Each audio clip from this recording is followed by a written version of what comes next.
Yo, what's going on, Vikings fans? It's Skol side back again with another Minnesota Vikings video. Victory Monday. We're waking up today. We're feeling good. You know, it always feels good when we're waking up on a Victory Monday compared to, I guess, a loss Monday. Anyways, we do this every Monday. We do who showed up, who didn't for the Minnesota Vikings against whichever team they were playing, which is the Jacksonville Jaguars. If the Vikings win, if you are new here, I do 5 players who showed up.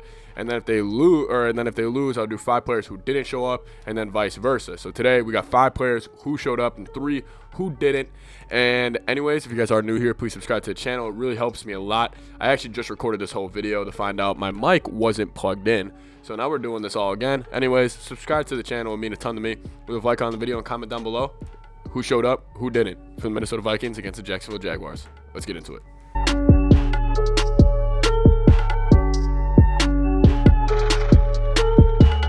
All right, we're going to start this video off hot with the first person who showed up. It's Justin Jefferson right here, the kid. Jets, another incredible game from him. 9 catches, 121 yards, and a touchdown out of Justin Jefferson. What more do I need to say about him? I mean, it's a week-to-week league in the NFL, and week-to-week he is showing up and showing out. I think ever since that Bears game, I think something, he was always producing before the Bears game, don't get me wrong.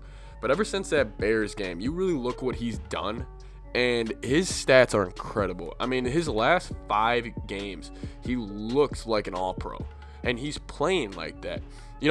Listen to how good he's been this year. This stat really shocked me. He just eclipsed 1,000 yards on the season as a rookie, eclipsed Moss's record, which is incredible, especially for a Vikings fan. Like, that meant a lot to me to see a young rookie eclipse Randy Moss's record. But anyways, I think he is 37th in targets after the game yesterday, and he's 4th in receiving yards and 10th in receiving touchdowns. That is incredible for a rookie. 37th in targets, and he's got the 4th most yards. He's leading the league by far in yards per target. It's not even close, frankly. How he catches everything that comes to him. He is just everything I want in a receiver. He doesn't get too high. He doesn't get too low. He kind of stays the course. I mean, even yesterday when they were in that intense game against the Jaguars, unfortunately, he scored his touchdown, did a nice little gritty. He's got to do it, but then he just moved on. He moved on to the next play. He just said, all right, let's go. You saw him on the sideline saying, like, this shit ain't over. That's what was coming out of his mouth. Jefferson's becoming one of my favorite Vikings. He showed up yesterday, 1-8. Thank you so much, Philadelphia Eagles, for drafting Jalen Reagor instead of him. Thank you so much, or else I want to have this sweet jersey right now. Thank you, Philadelphia. Thank you so much. Jets showed up again yesterday. All right, and then my second player who showed up, who I feel like is not getting enough attention right now on his performance yesterday, and I was kind of, talking about it yesterday in the post-game show, was Dalvin Cook. Dalvin Cook probably had his quietest 194-yard game of his career yesterday. He had 180 all-purpose yards yesterday, and I felt like he wasn't really in the game, which was incredible. And listen, that just has to do with how good he's been. I really think that's a direct correlation to just how good he's been, and then just us, the fans, just kind of being like, oh, he didn't really score a touchdown. He wasn't really dominating the game. But then you look up at the stat sheet, he's got like 125 yards, and he's got like 60 through the air. It's like, oh, he's still kind of balling out. Dalvin Cook, he's had a really hard workload since the bye. But my respect for Dalvin Cook as a player, especially as a person, have significantly increased. I mean, I always thought he was a good running back. I always thought he was a good dude. But he's a great guy. He's a great teammate. He's a great player. He's everything you want in a running back. I mean, just what he does to the city of Minnesota, like raising money with his T-shirts, his Chef Cook shirts.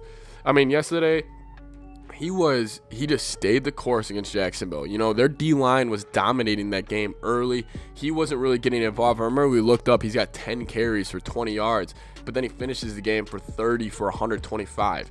That kind of shows his mentality. He's not going to get too down. He's not going to get too low. That's why I love Dalvin Cook. Dalvin Cook, another great game. I know you're sore today. I know I don't want to get you upset, but I know you're sore, but I know you can handle it. Let's get him another 30 carries next week, because Dalvin Cook's a beast. And you know what? He can handle it. I'm starting to believe him that he can be a workhorse. He likes to get going in December. Dalvin Cook, incredible yesterday. All right, here we go. Third person who showed up, number 8, Kirk Cousins. Kirk, the Christian boy from Holland, Michigan. God, what can I say about him? Last 3 games, all 300 yards plus and 3 touchdowns. Ever since the bye, he's only thrown 2 interceptions, and I think he's got 16 or 17 touchdowns in his last 6 games. That's incredible. He has been frankly incredible since the bye. He's 5-1. He's doing absolutely fantastic. Kirk Cousins, you know what? He wasn't really getting it going early in that game. You know, he wasn't really having a great first half, and then he comes out of half and he throws that pick 6, which was kind of Dalvin's fault, kind of him, just a little miscommunication between the two. He bounced back and led the Vikings to a huge victory, putting up 27 points, putting up 20-plus points in the second half. Really just stayed the course, didn't really get too low or high. That's what I'm really starting to like about this team. Kirk Cousins showed up incredible yesterday. All right, now let's move to the defensive side of the football. Number 4 player who showed up today was Cameron Dantzler. God, that felt good to see him play. I know all you Vikings fans we all had our questions going into the game about Dantzler, and really like, oh, is he that good? Was he worth the 2nd round pick? Was he worth it? He showed why. He showed why Zimmer loves him. I think yesterday really showed why Zimmer really likes him. You can see his length. He's got these long arms. I mean, the way he attacks the football, that interception he had, like, I know, like, basic fans who don't really know NFL will probably just say, oh, it's against the Jaguars. Like, I could get an interception against the Jaguars. They had Mike Glennon. Like, a bunch of those nerds who think they know, like, football. But that interception he had was incredible. The receiver put his hands on the ball first. He cut the route off, ripped it from him with his long arms, his long legs. He wasn't that close to the guy. He used his long arms, ripped the ball from him. Cameron Dantzler, incredible. Had a fumble recovery too and a strip fumble. And I just think Cameron Dantzler is starting to find himself. You know, Zimmer after the game said once he puts on some weight, he's going to be a really, really solid corner, and I completely agree. I think he could be a really great corner in this league. Great corner in this league. He's obviously decent right now because he's still slim and slender. He's actually a really good tackler. He knows how to use his long arms when he tackles and goes low on these bigger running backs. Cameron Dantzler, great job. Also, shout out to Jeff Gladney. He's been really putting together a really quietly good stretch of games. Really good for both those 2 young guys. All right, my 5th person who showed up yesterday was the hitman, Harrison Smith. Frankly, Harrison Smith's been quietly putting together one of his better years. I know he wasn't that good against Dallas, but against Chicago, against Carolina, and yesterday, and I know games early on in the year, he's got 4 interceptions on the year. He had the clutch interception in overtime to save the Vikings, per se. But anyways, he did a really good job yesterday, and this was on Zimmer too. In the first half, Eifert was kind of getting it going, the tight end for the Jaguars, and then as we saw in the second half, they started lining up Harrison Smith directly over the tight end, making it look like they were in man on the tight end to get Glennon's eyes, but then sometimes Harrison would drop back into coverage. Really good job by Zimmer, kind of knowing the strengths of Harrison Smith, and then good job for Harrison Smith for just being the baller he is. He's a very opportunistic player, as we all know, and he's a really good tackler, and he's just another really solid game. That was just a classic Harrison Smith game where he gets an interception, really good in the run, really good at disguising his coverage. Harrison Smith showed up again. All right, some honorable mentions for people who showed up yesterday. Obviously, Adam Thielen had the touchdown, 75 yards, but then Jordan Brailford, the speed rusher from he was a 7th-round pick in 2019. So one of Spielman's 7th-rounders. I'm sure Spielman was watching that and just like, oh, there we go. I told you about my 7th-rounders. So all the fans pipe down a little bit. We got some 7th-rounders producing. Jordan Brailford, he really just brought energy yesterday. He's a speed rusher, 7th-round pick, I think from Oklahoma State or maybe Washington. But 7th-round pick, he had a strip too, which was really good. Number 67, it's so weird seeing a defensive end wearing the number 67. Anyways, Jordan Brailford showed up.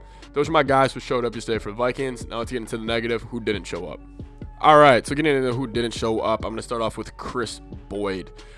Chris Boyd, you know, he's been a couple plays away each game from making a really big impact. I feel like he's always around the ball. I mean, against Dallas, he had a chance to get the game-sealing interception. I just don't know what's going on with him. I don't know if it's a confidence thing, but something's telling me he's going to get it together and he's going to have a big play next week. He's been sniffing out a big play for the past month, it feels like. Every game, it's just like, shit, he could have had a good play there.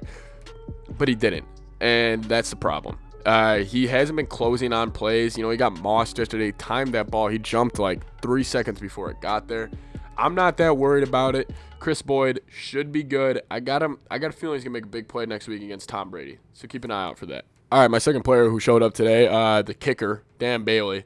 I hate getting on here talking about a kicker and blaming him for, I don't know, but he was frankly awful. I mean, it wasn't like his kicks were close yesterday, the ones he missed. I don't know if he had too much to drink on Saturday. I don't know if he was like, we play the Jaguars tomorrow. I'll go out and drink. I'll probably be only kicking extra points.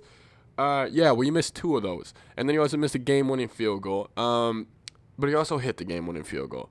So, you know what, Dan Bailey, I'm not going to get on you too much. You're a veteran. You know how this is. He'll get in the lab this week. He'll get his confidence back. He'll be fine. Dan Bailey, kickers are weird. You know, kickers are weird people. I'm sure he'll be fine, though. Dan Bailey, rough game yesterday. All right, so the third person in, I guess, position group who didn't show up was the offensive line. Listen, they didn't have a terrible game yesterday before anybody jumps down my throat, but they just weren't as dominant as they should have been. Jacksonville Jaguars came into this game with 11 sacks total on the year, and they ended up with 4 yesterday. A lot of penalties. Dakota Dozier is the mainly guy I want to call out. I don't know how much longer he's going to be in that left guard position. I don't think they'll switch anything up, but Dozier, really rough game again. They just didn't set the line of scrimmage. I felt like they were just consistently getting pushed back. Didn't really give Dalvin too many clear holes. And honestly, C.J. Ham's my favorite running back. One of my favorite players. Shout out to him for getting a touchdown.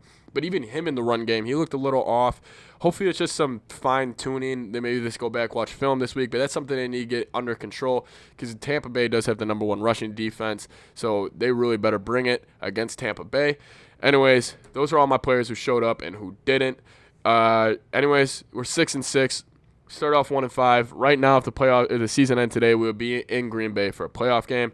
Anyways, guys, thank you guys so much for watching. If you're new here, please subscribe. It really helps my channel. I can't say that enough. Trying to hit 1K soon. Anyways, guys, leave a like if you haven't. I respond to all you guys in the comments, as you guys know. Thank you guys so much for who have subbed and who comes out to the live streams. Anyways, guys, I'll talk to you guys next time. Skol, Vikes.